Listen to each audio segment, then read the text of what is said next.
lying changes our reality. So you don't, like, if I lie to you, then you have a vision of reality that's just not true. So it robs you of your ability to make decisions. It's kind of like if you're in a relationship and your boyfriend or girlfriend is cheating on you. If you knew your boyfriend or girlfriend was cheating on you, then you'd make a rational decision probably to leave them, right? But if they're sneaking around behind your back, you have no idea. So in a way, them cheating on you, the reason why people get so upset about that is because they say that that robs people of their freedom, right? If I had known, I wouldn't have wasted 5 years, right? If I had known, I wouldn't have wasted 1 year. I would have left and been able to make rational decisions on my own, right? So when you're looking at the structure and debate of a deontological argument, the structure is usually like, there is this principle. This principle is really, really important. This principle, if it's deontological, is usually dealing with a person's human worth, a person's rationality, a person's life, a person's inviolability. Because remember, each of us have a gift of rationality that should not be violated. That's like the Kant rule. That's more important than anything else. So if I do things to violate your rationality, that becomes something that becomes negative. The structure of a deontological argument then is, this is the important principle: respect the rationality of an individual. Does the affirmative violate this principle or not? Your structure might be, if this principle is kept, you affirm. If the affirmative is consistent with this principle, then we affirm. If the affirmative is inconsistent with this principle, or if the affirmative cannot meet this principle, then we negate. Or if it violates that principle, we negate. So if the affirmative violated the rationality of an individual, you negate. From affirmative, I'm proving that affirming is consistent with the rationality of the individual, respecting the rationality of the individual. And the negative is actually a violation of that rationality of the individual, right? So you would affirm, right? So it's a structure that simply says, if you violate X, then you're wrong. Don't violate X. Affirmative doesn't violate X. Negative violates X, right? So affirmative wins.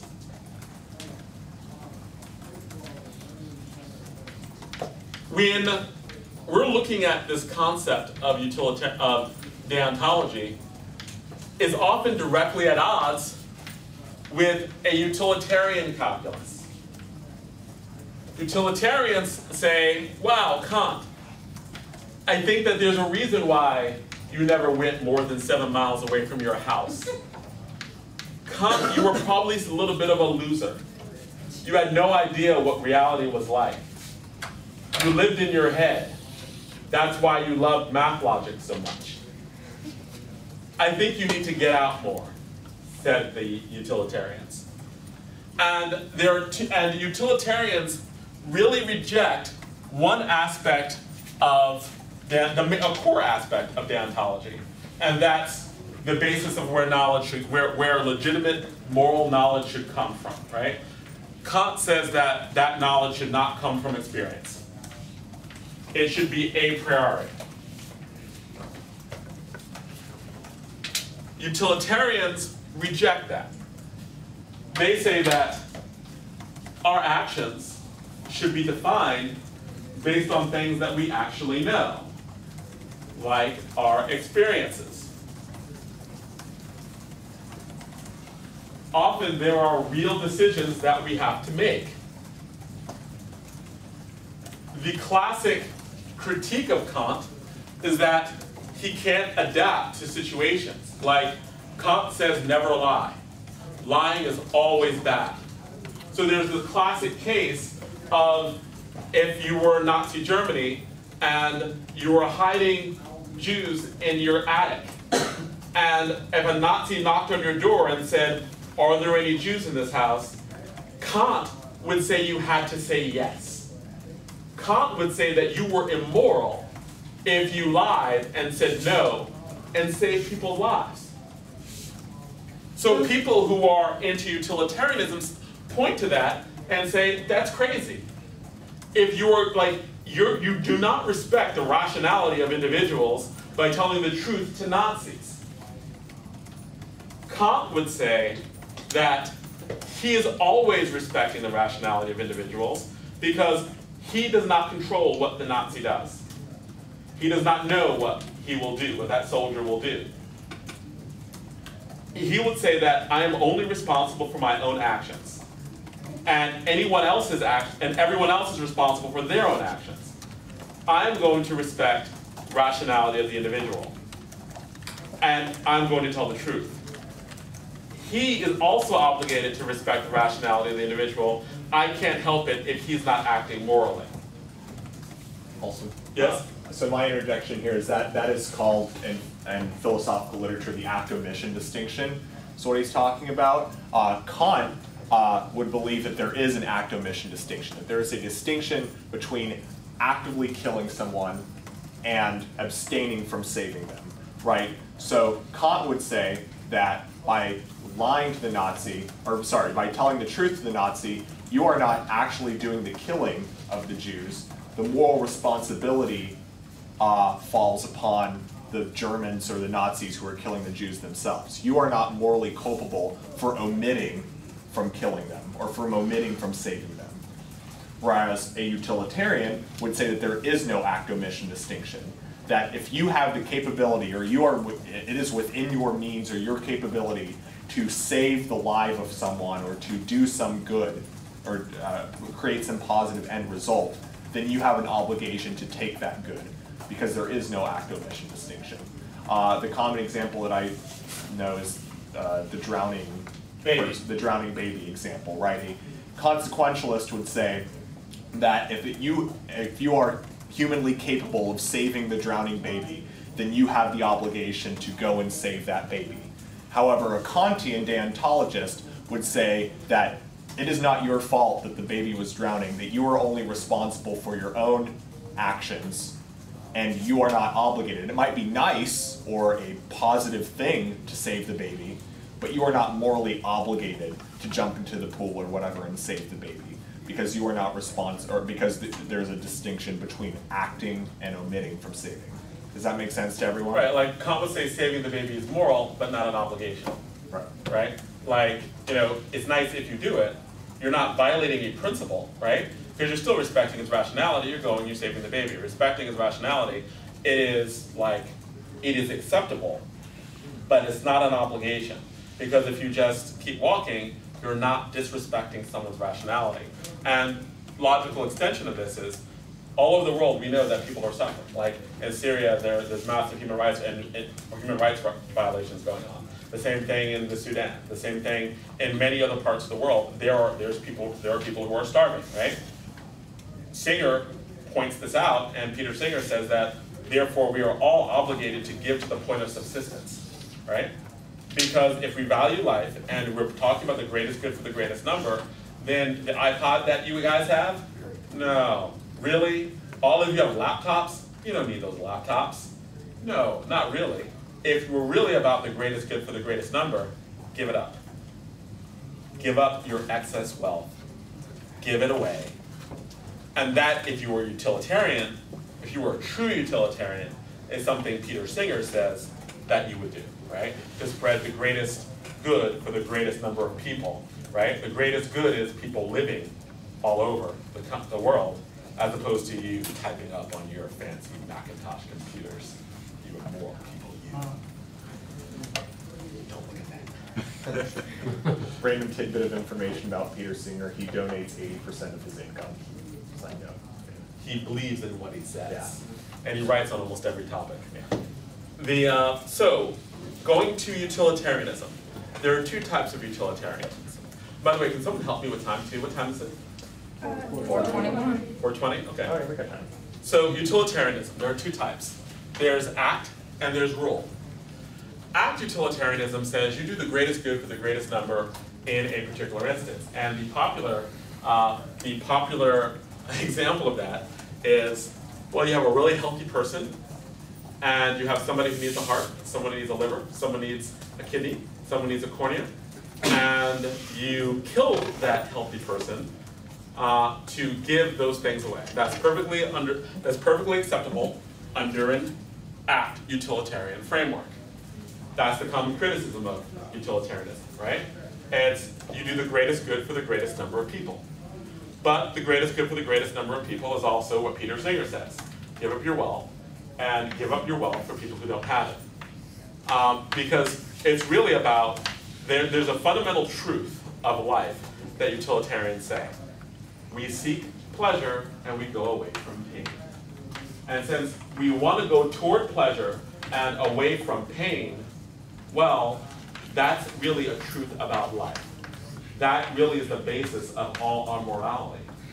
So what we really should do is form a moral framework by which we maximize the amount of pleasure to everyone and get rid of pain.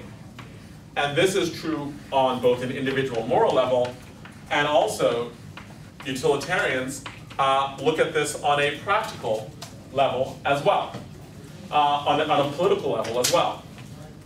How this comes out in debate is often that when we're looking at issues of policy, when we're looking at how governments make decisions, governments tend to be utilitarian, for the most part, right? Governments tend to, for the most part, be utilitarian, with a particular huge exception. Because when the government's saying, should we build a bridge? Should we go to war? Should we do certain things? Usually the government is usually like, well, does it benefit my people? Can we win with it? They're making very practical decisions. The only time where a government is not making decisions based on a utilitarian calculus, well, debatably, right? Because some people say that could be utilitarian calculus, is when they're dealing with the concept of rights. One thing to point out in terms of deontology is that deontology, right, is the same structural basis as rights. Rights say that, like if you have a right to free speech, it doesn't really matter if everyone else benefits from you shutting up. You have that right. Your right is a protection against the majority coming and taking it away from you, right? So when you're dealing with the concept of rights, rights are a deontological concept in that it is derived from saying that there are certain things an individual is due, and the rights of everyone else can't override that, right? That's a rights theory that takes on a deontological structure with an exception. The basis for rights often isn't a priori. The basis for rights can be many different things. Some people say natural rights, they come from God, a religious foundation. Some people will have a more secular foundation by saying that there are certain truths that we've come to conclude based on our history and culture, and that's that there are some basic human rights. The right of innocent people not to be murdered, the right against being raped, the right against being tortured, right? Generally, those things are considered by the United Nations as being fundamental human rights, things that everyone should have. And so if everyone so you hear the debates, right? Many of the debates about John McCain is a former presidential candidate. He was also in the Vietnam War. He was captured and he was tortured in the Vietnam War. When he ran even before he ran for the presidency, he spoke out loudly against he's a Republican. He spoke out loudly against the Bush administration's use of waterboarding. And he did that because he said, torture is always wrong. It is never right, right? So even if you could get information, that saved lives from torturing, each individual possesses a certain right, a certain inviolability Or you can even go, and it's deontological, right? Like there's a certain level of human dignity that should never, ought never be violated. And so, again, you see that even when we're dealing with governments, although governments are generally utilitarian, and they do the greatest good for the greatest number, and that's what they take into consideration, there are certain limits to that. One of those limits would be rights, which would have a deontological structure, because it's saying that there are certain principles that are so important that they should never be violated, even if there's great benefit from it. So, act utility. Act utility says that we do things in a particular action, right? So if we are in a hospital and someone's healthy, we kill the healthy person so that we can help other people live.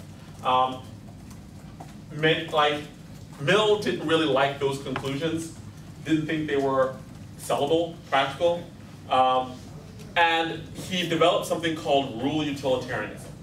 And he said it's not about the instance that causes the greatest good for the greatest number. It is the rules that we set up in society that promote the greatest good for the greatest number.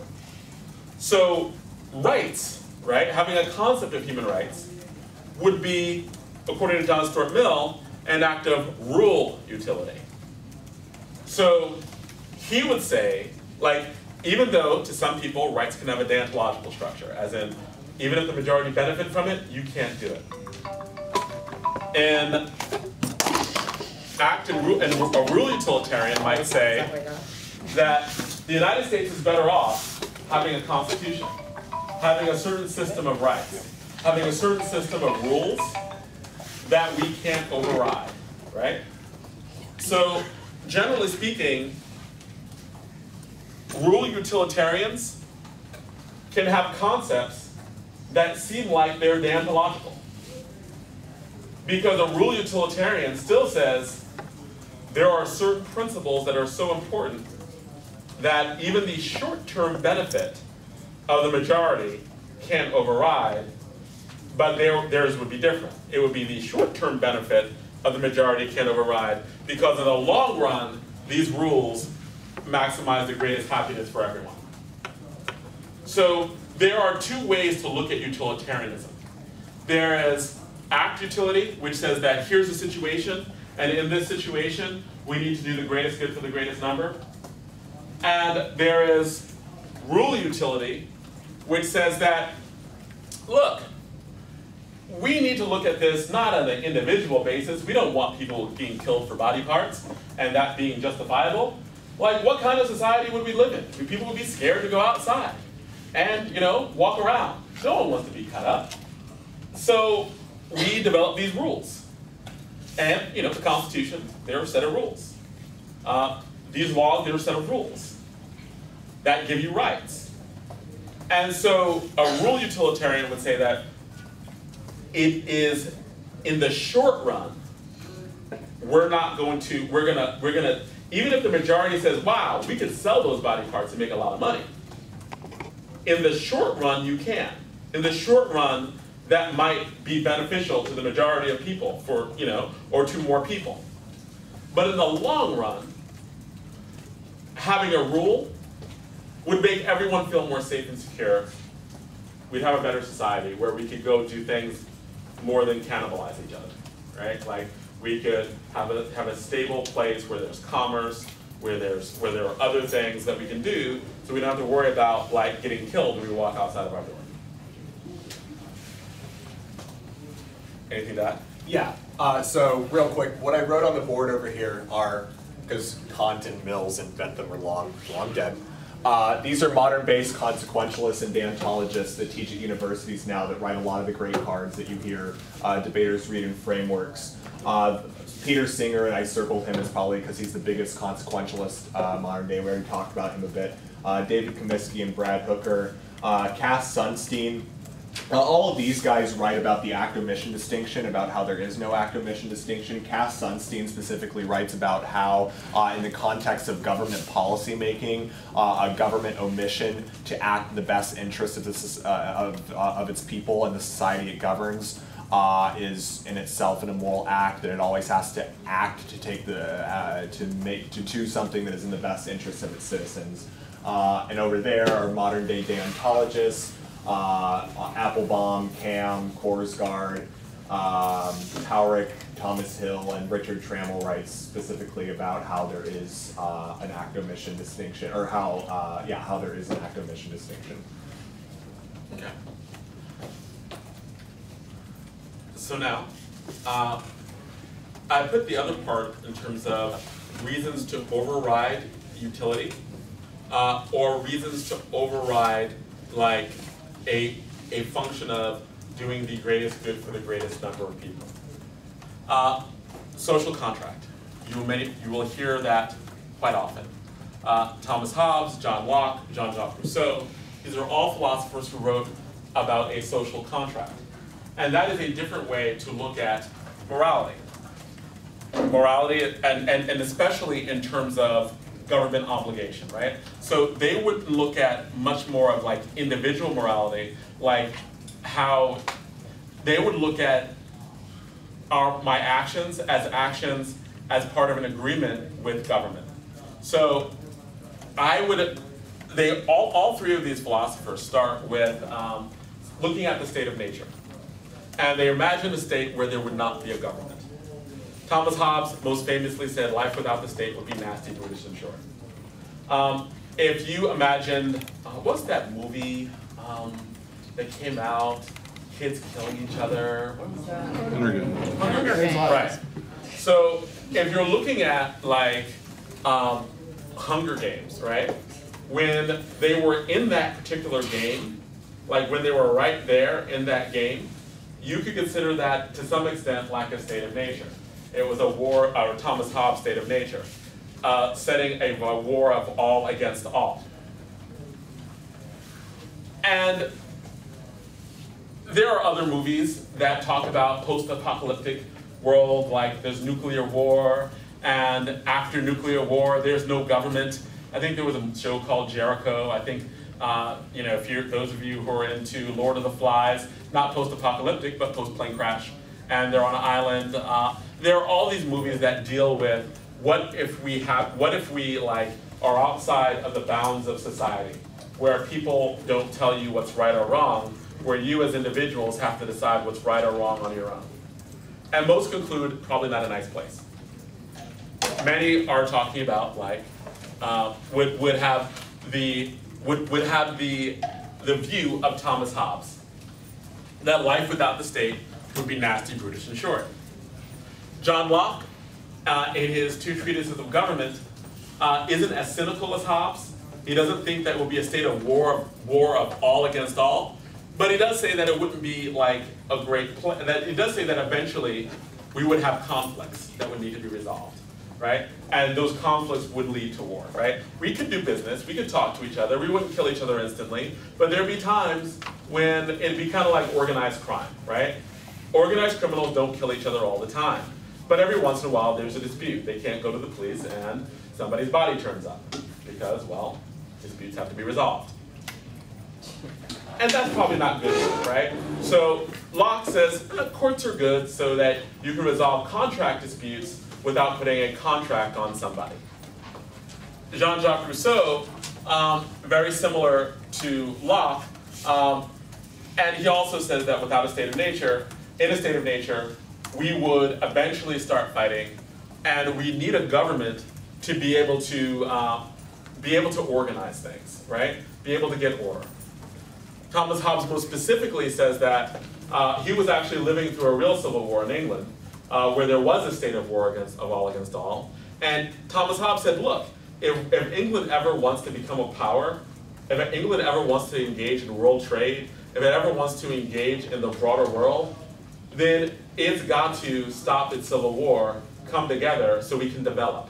So we can develop universities, so we can develop functioning institutions, so we can develop business, and compete with the rest of the world. And it's interesting because that is a decision that many communities and countries have to make. War destroys infrastructure. And that's true in many areas where there's high levels of violence, whether it be gang violence or actual from war, then the ability to do commerce, to do business, is less. So what all of them conclude is that we have a government and we agree to certain things. We agree to have less freedom because in a state of nature you have absolute freedom. You can do whatever you want. But that's not necessarily a good thing. So we do agree to obey our government and obey the rule of law. And in return, our government provides an atmosphere where we can be safe and free, right? And they have they debate on what the nature of that contract is. Like Hobbes says that anything the government tells you to do, you need to do it. The government says you should die, you should die. Hobbes is kind of extreme because he's saying without government, without order, you don't have anything anyway. So government has to be strong because people are rude, right? People will jump up and they will do all sorts of things, and unless you're able to smack them down hard, then you will never have order.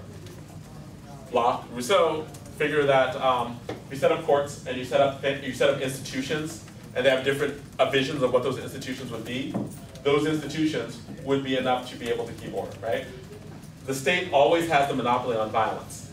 Like the only people who can kill people is the state. Individuals, I give up my right to go around killing people. Like if I see somebody, say he's wearing a hoodie and he's walking down the street, I'm not going to go and shoot him. I'm going to call the police because they're going to deal with that because the police should have a monopoly on violence, right? So that is the agreement that we make within society, and society makes the agreement to keep us safe. Now, and that becomes the social contract. Anything to add? Right. And if you think most governments have contracts between their people, our contract is our constitution, right? Most governments have constitutions that have a very specific contract. Often when people debate this, they debate the social contract, right? And they think, and they want to quote Locke's social contract. But really, what you're debating about is often what the social contract ought to be, because there are also variations of it.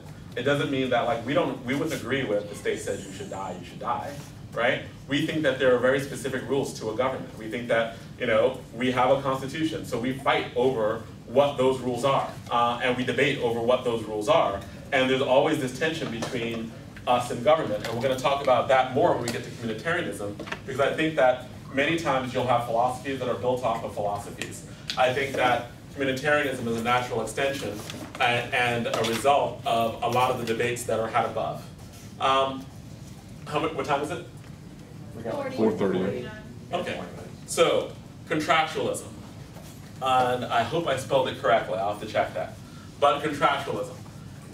Contractualism is, it's very similar, I think, to, because I'm not necessarily going on natural rights, because I think we touched on that as well.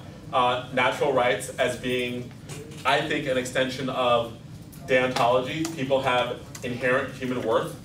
And if you have natural rights, often those are limits to what the government can do. And those are things that are seen as being, a natural right is a right a right that comes from God, right? If we're talking about it in a more secular sense, we can talk about it as human rights.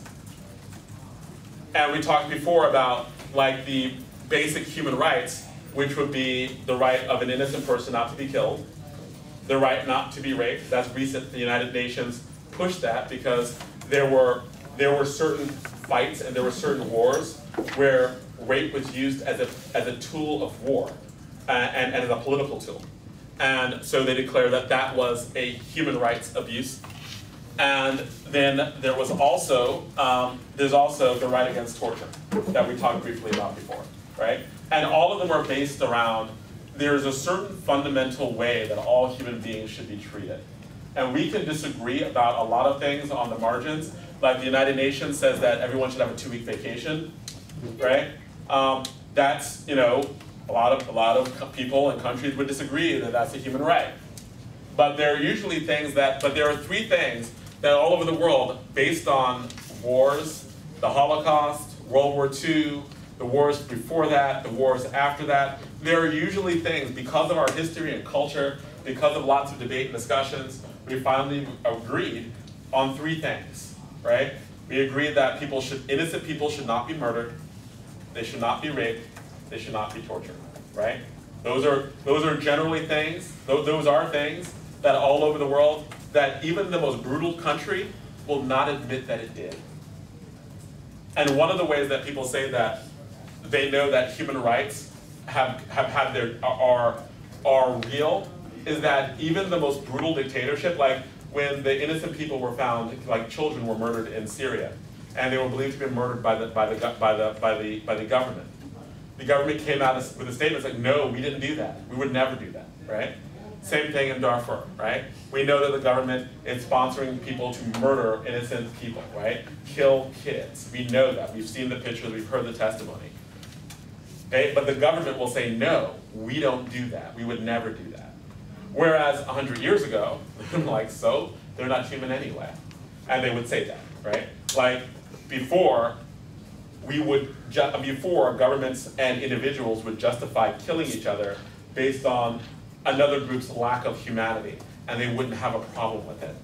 Now, at the very least, we're at the point where we have, and I think that is something that I think is underestimated, its importance in terms of human history, that we can come to agree all over the world on three things, right? Even the Chinese government would not say that they question Western views of rights, right? And they say that a lot of views of rights are Western, and there are levels of control that try to come from that, but they would agree on those three things.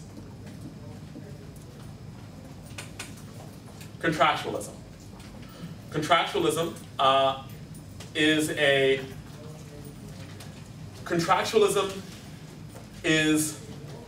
another way to come up with agreements that often take a deontological structure. Kant is kind of complicated. He doesn't want conclusions to be based on experience. Many people find that problematic.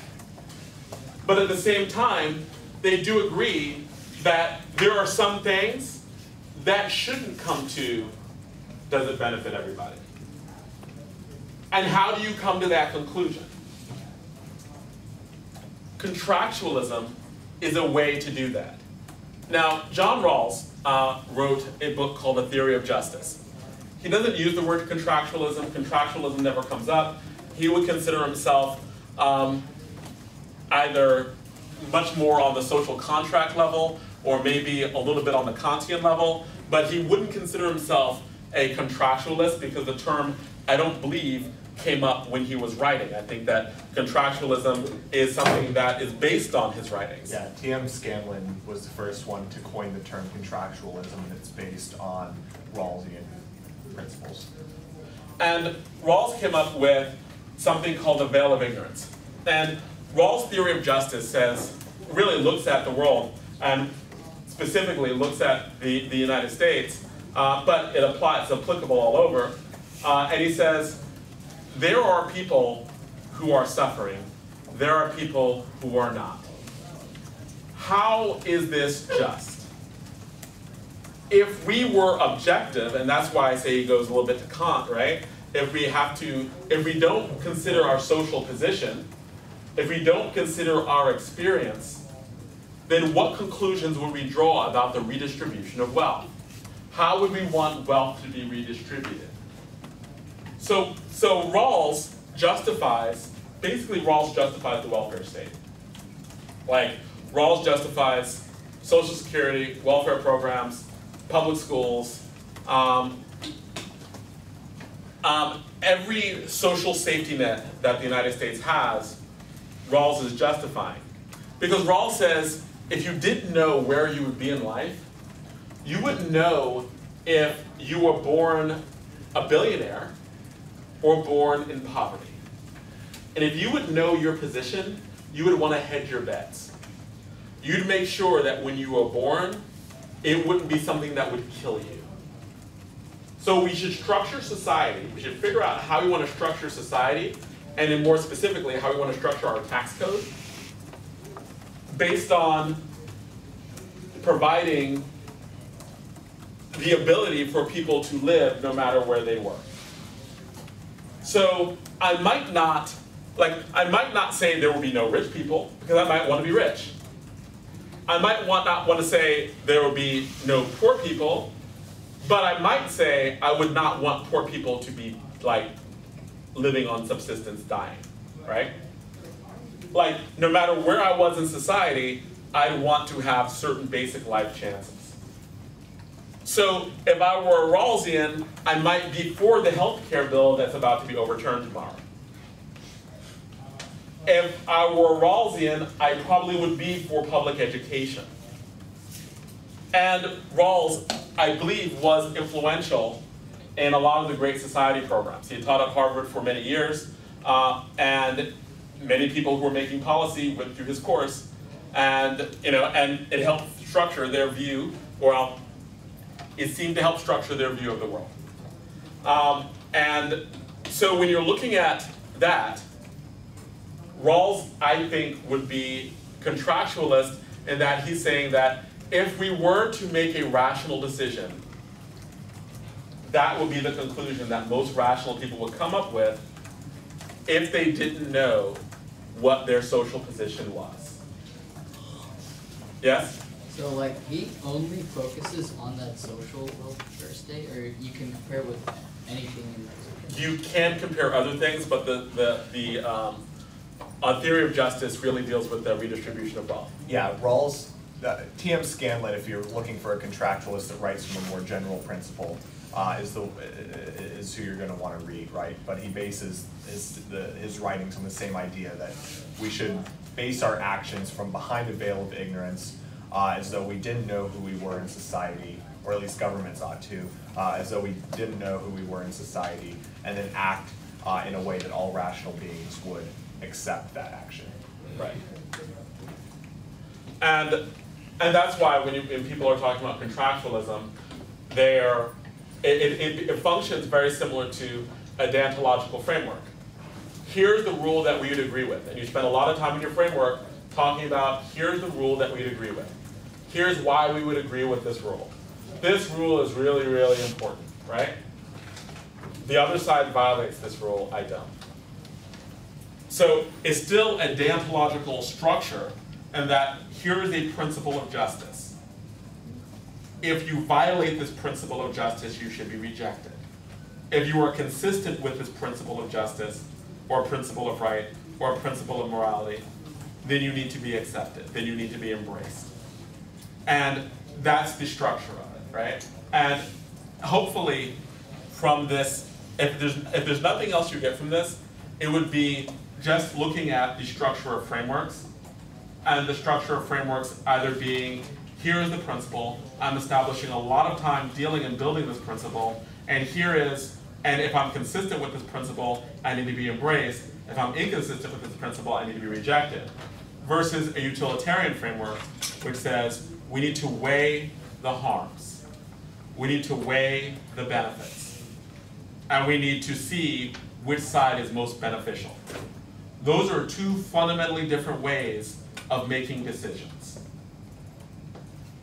And that often is what comes up in these debates, right? Like, how do you make decisions about what is right and wrong? Relativism, how much time? We have 10 minutes. I can talk about this. Okay, so relativism and skepticism takes a step back and looks at morality from a different level than what we talked about before. All of the other ethical theories assume that there is some idea of universal morality, that we can come up with some type of universal truth, right? Except for contractualism. Except for contractualism. Relativism and skepticism take a far left approach when they say, look, there is no universal truth. We can never come up with universal morality. The distinction between relativism and skepticism, but we group them together because they have similar principles, is that relativism says that a moral truth or a universal truth may exist. Or sorry, it doesn't say that, that morality may exist, but there is no universal morality because it's relative from person to person, from culture to culture, from government to government. Skepticism just says that there is no objective morality, that morality does not exist, period. And the way to think of that in terms of the difference is relativism says there may be different gods, right? Like there are different religious beliefs. Everyone's entitled to their own religious belief. That's fine, right? There are different moral schools of thought. That's okay that there are different moral schools of thought. Each of them may have some legitimacy. You can't really say one moral school of legitimacy. You can't say one school of moral thought is more important than another school of moral thought.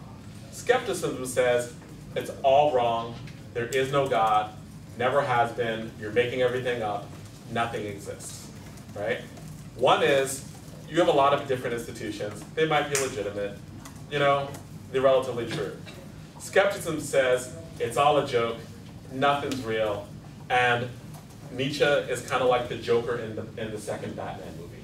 And I think that actually in Christopher Nolan's movies, in a real sense, if you really want to break it down, you can break down all these philosophies according to the Batman movies, and the Joker is Nietzsche. And he's definitely Nietzsche because in the beginning, he bases it on playing with people's beliefs and showing people that their beliefs are false. In the very beginning, when he's introduced, he's lying to a series of people in the movie, saying, you just need to kill the person who comes after you. You just need to kill the person who does the job before you. And everyone does that, thinking that they're going to live with a greater share of the money. But he's playing on their beliefs, because just like Batman's not a superhero, I mean, he doesn't have any superpowers, right? He's a democratic hero. The Joker doesn't have any superpowers. He's just aided with Nietzsche, right? And so that's why, if you follow the movie, he says lots of things that are very skeptical. Okay, yeah. So one way to look at relativism is a common example is in the Western world we view things like pain as something that is objectively bad, right? That we would objectively try to avoid pain. Whereas in some Eastern cultures, in some African cultures, pain is a positive ritual that represents growth or maturity, that they purposefully put individuals through painful experiences in order to help them grow, right? Like Thomas More has a lot in common with a particular rite in Shia Islam. Thomas More, Englishman who believed it was a Catholic, would beat himself and flay himself because the pain made him closer to God. There's a ritual in Shia Islam that where they beat themselves, right? Because the pain brings you closer to God. So the way that this is applicable in debate, right, is that almost every debate resolution that we have is some type of what we would call a normative statement or some type of subjective statement, i.e. this resolution. Rehabilitation ought to be valued over retribution, right? Moral relativism in the way that it would be applied in debate is say that we could never affirm said resolution because there is no universal truth that we can affirm, right? We could never affirm a universal statement like rehabilitation ought to be valued over retribution. Because some cultures, like in the United States criminal justice system in the status quo, for example, values retribution, whereas some other criminal justice system may not value said, or may value rehabilitation over retribution. Can you think about any other applications of relativism in debate? Most of the time when people talk about relativism, they say that you can't vote affirmative or negative because both of them can be true. And the other side says, and in skepticism it says, you can't vote affirmative or negative because none of them are true. So it's really just, that's why we put them together, because essentially it says you can't make an absolute statement, right? Because there are times where you use one, there are times where you might use the other, or some cultures, like animal rights. There are some cultures and societies where, you know, that would be great, and there are other cultures and societies where that would condemn them to death, right? So you can't say that one is absolutely true or not. Relativism. Skepticism, doesn't matter, eat what you want, right? Like, yes. People if you need be, right? Yes. Like, skepticism is very hedonistic in nature. It would conclude Not necessarily that individuals ought to act in a way that is self-interested, because skepticism doesn't guide our action in that way. It doesn't say we ought to do anything. It just says don't feel guilty about it. It just says don't feel guilty about it, exactly. Yeah, like, kill somebody, whatever. Yeah, like, you're really caught up in this whole morality thing. It's all made up, right? And that's what a skeptic would think. Now, for communitarianism. Communitarianism is an answer to, I think, all of it. Alessia McIntyre brought out a real cool challenge to Nietzsche. Nietzsche is like the king of skepticism, because he's the one who's like, God is dead, you made it all up. And when Nietzsche writes, he writes things like, you have your vision of God, I have my vision of God. You made your God up, I'll make my God up. I'll call him Zarathustra. And he actually predates all of your religious things too. So ha ha ha, I'm laughing at you. That's why the Joker is like a Nietzsche character, right? Because he's laughing at the structures of society. And he's saying, you believe in an absolute truth, but there is no such thing as an absolute truth, because every time you try to prove an absolute truth, and you'll find this in debate, right? In debate, skepticism kind of works like the Joker, because they'll look at the frame of thought of deontology, and they'll say, deontology assumes an absolute truth. They can't prove that. Like Kant says that you can't do things without experience, but that'll lead you to do things that most people think are immoral, like saying to the Nazis, telling the truth to the Nazis, right? So that should be rejected. And then they'll say, look at utility. Utility says greatest good for the greatest number, but really, that's just, how could that be a standard of morality when you're justifying atrocious things like murder and killing lots of people so long as you save a few more, right? You have to reject that, right? So it rejects all of the different schools of thought. And then it says, since all the schools of thought are bad, then, hey, I win, right? Because morality doesn't exist. You can't prove morality exists. Ha ha, ha ha, I win. McIntyre, actually, and Sandel builds on that. And by the way, I think Christopher Nolan's all three Batman movies are based on Michael Sandel's book, Democracy and Its Discontents. Because if you look at the philosophy there, it is so on point from the first two movies. I'm looking forward to seeing the third one, because I think that there's a natural progression in the struggle, the democratic struggle against nihilism, which I think is the theme of Christopher Nolan's movies, right? Because skepticism can leave you a little depressed, right? Like, wow, nothing matters at all. Like, all of our actions, all of our institutions are just lies. Who wants to live like that, right? And most importantly, is it true?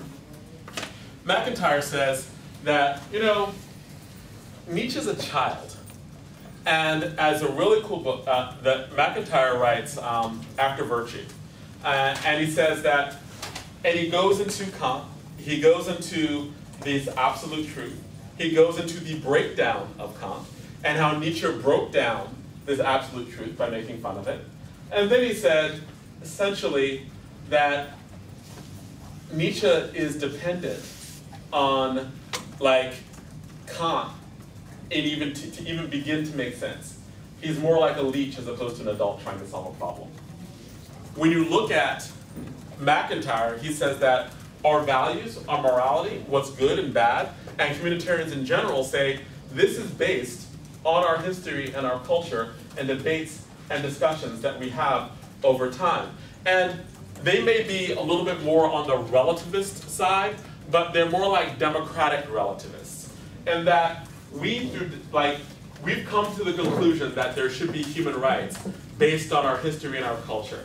There was the Holocaust, there was slavery, there are fights that we've had, there are wars that we've fought, right? And from that, we've drawn certain conclusions. Those conclusions aren't illegitimate.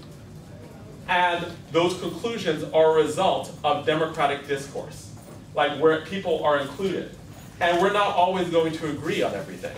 That's why McIntyre concludes that people who have those same fundamental values should live together, right? So that they would actually be free. A communitarian would look at it as in, gay marriage should happen in California, it should happen in New York, it should happen in New Jersey, maybe not in Mississippi, right? Abortion should be legal in New York, California, in everywhere where through democratic discussions, our history, our culture tells us these things. Maybe not in Mississippi, right? So they would look at like democratic discourse, and they would look at debate and discussion, and they would point out that there are certain conclusions that we draw based on that. And a communitarian in a debate round would say that this is part of how we decide what is right or wrong. The debate, right? The actual debate is part of how we conclude what's right and wrong. It's not necessarily what's outside of the debate in terms, and because we are all part of this. Well, I mean, it is in that it's part of the history and culture, etc. But the democratic discourse is how we ultimately decide what is right or wrong, right? And that is okay to do that, because ultimately that's how morality works. Morality works not based on there being some absolute truth on high, but through negotiation, through debate, through discussion. Like communitarians look at morality and how we live. They look at it very similar to like a town hall meeting, right? Or if you look at small towns when the way they decide the issues that they have, or if you live in a condo community where you look at what rules that you want to set, or a PTA meeting, right? Where you have debates and discussions, and then you make conclusions and you move forward based on looking at what you value as a community. What do we value as a community? In a way, McIntyre goes back to the Greek ethic by saying that we, like, right or wrong depends on the values you have for society. If we want our society to be educated, right, then we're obligated to do what is necessary to educate people. So our obligations are based on our goals, and our obligations are based on the goals that we come up with together. Michael Walzer also writes about this, and he says that community decides what's needed. Need is decided based on community. Yes? So like, I mean, going back to the example that you had mentioned before about like, about, I don't know, abortion or gay marriage should be like legalized in certain states. If people in Texas tomorrow, like millions of people just went on the streets and rioted, that like... Communitarians wouldn't support rioting, but they would support intense debate, democratic debate. So like, if in the state of Texas they were like debating between if there should be a gay marriage or not, like there was like intense confusion, the communitarian would say that you should ultimately go to gay marriage.